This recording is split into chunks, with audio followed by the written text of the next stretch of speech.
आकाशवाणी गोरखपुर है। अब रउआ सभे सुषमा श्रीवास्तव से भोजपुरी में समाचार सुनी।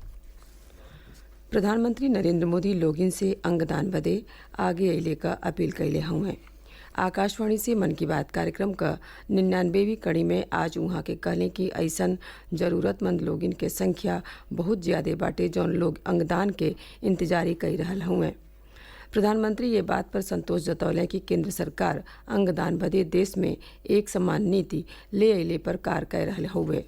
देश में ऑर्गन डोनेशन के प्रति जागरूकता बढ़ रही है। साल 2013 में हमारे देश में ऑर्गन डोनेशन के 5000 से भी कम केसेस थे, लेकिन 2022 में ये संख्या बढ़कर 15,000 से ज्यादा हो गई है। मुझे संतोष है कि अंगदान को आसान बनाने और प्रोत्साहित करने के लिए पूरे देश में एक जैसी पॉलिसी पर भी काम हो रहा है। प्रधानमंत्री अक्षय ऊर्जा के बारे में कहलें कि भारत सौर ऊर्जा के क्षेत्र में जौने गति से बढ़ी रहल हउवे उ एगो बढ़न उपलब्धि हउवे।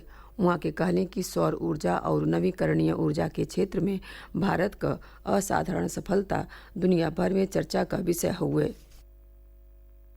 भारत सोलर एनर्जी के क्षेत्र में जिस तेजी से आगे बढ़ रहा है वो अपने आप में एक बहुत बड़ी उपलब्धि है। मुझे खुशी है कि आज हर देशवासी सौर ऊर्जा का महत्व भी समझ रहा है और क्लीन एनर्जी में अपना योगदान भी देना चाहता है। सबका प्रयास की यही स्पिरिट आज भारत के सोलर मिशन को आगे बढ़ा रही है।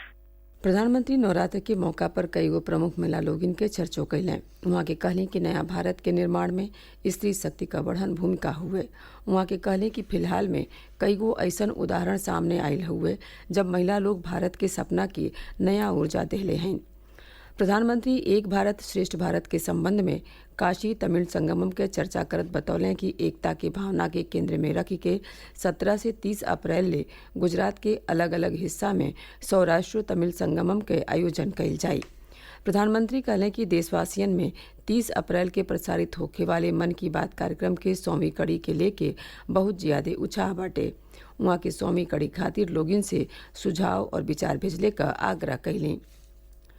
मुख्यमंत्री योगी आदित्यनाथ कहले हमें कि पशुधन स्वास्थ्य और रोग नियंत्रण योजना पशुधन के क्षेत्र में नया युग के सूत्रपात हुए।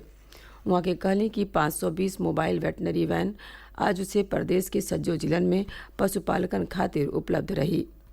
मुख्यमंत्री आज भारत सरकार के सहयोग से शुरू भइल पशुधन स्वास्थ्य और रोग नियंत्रण योजना के जरिए 201 करोड़ रुपया के लागत से 520 मोबाइल वेटनरी यूनिट के फ्लैग ऑफ कार्यक्रम के संबोधित करत रहलें।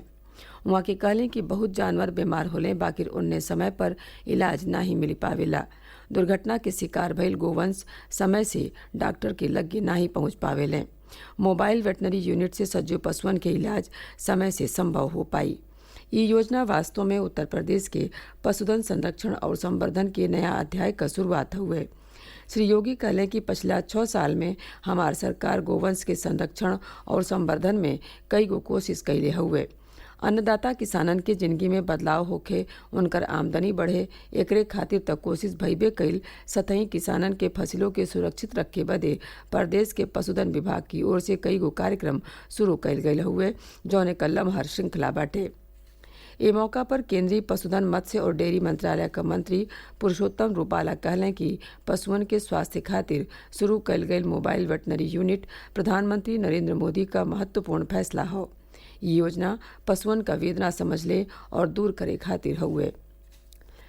प्रधानमंत्री नरेंद्र मोदी कहले हमें कि उत्तर प्रदेश में झांसी का विश्व स्तरीय रेलवे स्टेशन झांसी और लगे के इलाकन में और ज्यादा पर्यटन और व्यापारिक गतिविधि सुनिश्चित करी।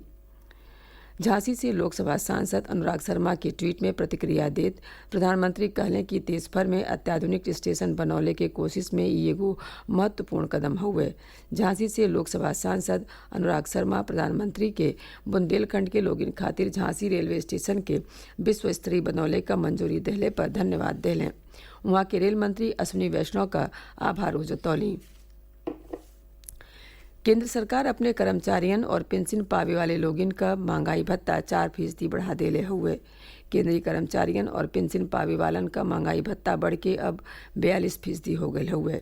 सूचना और प्रसारण मंत्री अनुराग सिंह ठाकुर कहलें कि इस साल 1 जनवरी से केंद्र सरकार के 47 लाख कर्मचारियन और 69 लाख से ज्यादा पेंशन पावे वाले लोगिन के एकर फायदा मिली।